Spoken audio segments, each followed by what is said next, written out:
আকৌ হৈছে আমি আমাৰ পুনৰ আলোচনাৰ R2 ক্লাছ 10 ভিডিঅ'। এতিয়া কি কৈছে আগতে কি পাইছিলোঁ আমি যে তলৰ প্ৰতিটো সংখ্যাৰ আটাইতকৈ কি সৰু সংখ্যাৰে পূৰণ কৰি দিম। আগতে আছিলে আমাৰ নেক্সট আগৰ মানে ভিডিঅ' এটা বনাইছিলোঁ, তাতে আমাৰ কি আছে নেক্সট সৰু কি সংখ্যাৰে পূৰণ কৰিলে সৰু সংখ্যাটো পূৰ্ণ হ'ব। কিন্তু ইয়াতে কি আছে পূৰণৰ ঠাইত কি আছে কি কৰিলে হৰণ কৰিলে, ঠিক আছে। তো গণিতটো মোটামুটি একে, খালি ইয়াতে পূৰণৰ ঠাইত কি দিছে হৰণ দিছে। তো তোমালোকে চাব বুজি পাবা একে আছিল। তোমাৰ প্ৰথমতে কি কৰিব লাগিব মৌলিক উৎপাদনক ভাঙিব লাগিব, ঠিক আছে। তো মৌলিক উৎপাদনৰ কি ভাঙিব 2 ৰে যাব না 4 6 8 যুগ্ম থাকিলে 2 ৰে যায়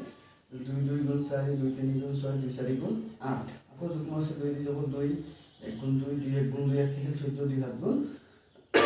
14, ঠিক আছে। এবার 3 দি ট্রাই করি 3 দি করিলে 3 3 গুণ হবে কিমান 9 3 3 গুণ 9 আর 2 থেকে 10 11 তো 27 3 9 গুণ 27 আকৌ 3 দি যাব 3 1 গুণ 3 3 3 গুণ 9 13, ঠিক আছে। তো গতিকে এখানে আমার কমপ্লিট হয়ে গেল। ইয়াতে এইটো সব এটা হবে 2 স্কয়ার হবে, এটা কি হবে 2 স্কয়ার হবে। তো গতিকে 13 টু সেম একই গণিতে 13 টু এক্সট্রা আছে তো 13 রে হরণ করিলে আগত কি আছিল যেটো বাকি থাকিছিল এটো পূরণ করিলে এবার 13 আছে গতিকে 13 রে হরণ করিলে গতিকে আমি কি লিখিম 4 6 8 ক 13 রে হরণ করিলে ই পূর্ণবর্গ হবে, ই পূর্ণবর্গ হবে, ঠিক আছে। নেক্সট এবার আমি 2 নম্বর প্রশ্ন করলে কি হবো 2 দিয়ে যাব মানে যোগ অঙ্ক থাকলে 2 দিয়ে যায়। তো 15 84 মানে 15 84 তো ভাগ করলে কি হয়ে যাব 2 দিয়ে করলে কি হবে 2 হাত গুণ 14 হয় না 2 হাত গুণ 14 2 18 2 9 গুণ 18 2 2 গুণ 4 আকৌ 2 দিয়ে করলে কিমান হ'ব 2 2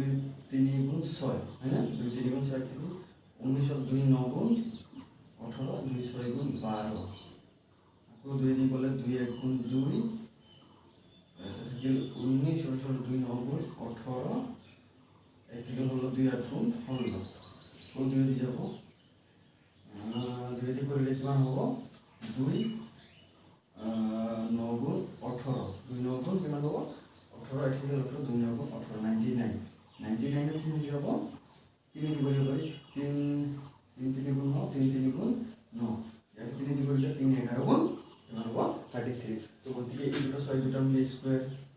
2 স্কয়ার এটা হচ্ছে 3 স্কয়ার গতিকে সিঙ্গেল আছে এটা গতিকে 11 রে হরণ করিলে 11 রে হরণ করিলে,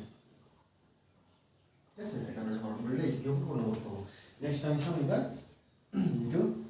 2 6 4 5 এটা লাস্ট 5 থেকে যদি শুনো 5 দিয়ে করিবা লাস্ট 5 থেকে তুমি 5 দিয়ে করিবা তুমি মানে 5 5 গুণ 25 1 থেকে 14 2 5 গুণ 10 4 থেকে 25 5 9 গুণ 39 এইটো কি করিবা এটা তোমালকে 23 * 23 কৰি চাবা এটা হৈ যাব, ঠিক আছে। তাহলে 23 * 23 কৰিলে 5 to 9 আহে, ঠিক আছে। তোমালকে সাইডত তো পুৰো কৰি চাবা গতিকে 23 রে হরণ করিলে কি হবো পূর্ণবর্গ, ঠিক আছে। নেক্সট হইতো আমার লাস্ট 6 2 0 এটা আমি কি করব 2 দিয়ে করিম 0 আছে তো 2 8 গুণ হলো 2 1 গুণ 2 শূন্য আকৌ 2 দিয়ে করিলে 2 4 গুণ 8 2 4 গুণ 8 এবার আকৌ দুটা লব লাগিব 10 লব লাগিব তো গতিকে শূন্য 2 5 গুণ 10, ঠিক আছে। আকৌ 2 দিয়ে করিলে 2 2 গুণ 4 শূন্য এটু 2 দিয়ে দাও 5 দিয়ে 5 আছে না 5 দিয়ে করি লাস্ট 5 থেকে গেলে আমি কি দিয়ে করি 5 দিয়ে করি 5 8 গুণ 40 5 1 গুণ 5 এটু 3 দিয়ে যাব 3 2 গুণ 6 3 2 গুণ 6 3 হাত গুণ 21 3 9 গুণ 27 3 3 গুণ 9 মানে এক্সট্রা কি থেকে লিখব 2 স্কয়ার টু 3 স্কয়ার 3 স্কয়ার মানে 5 টু এক্সট্রা থেকে গতিকে 5 রে হরণ করিলে কি হবো পূর্ণবর্গ হবো। গতিকে আজি এইখিনি আছিল আশা কৰো বুজি পাইছে।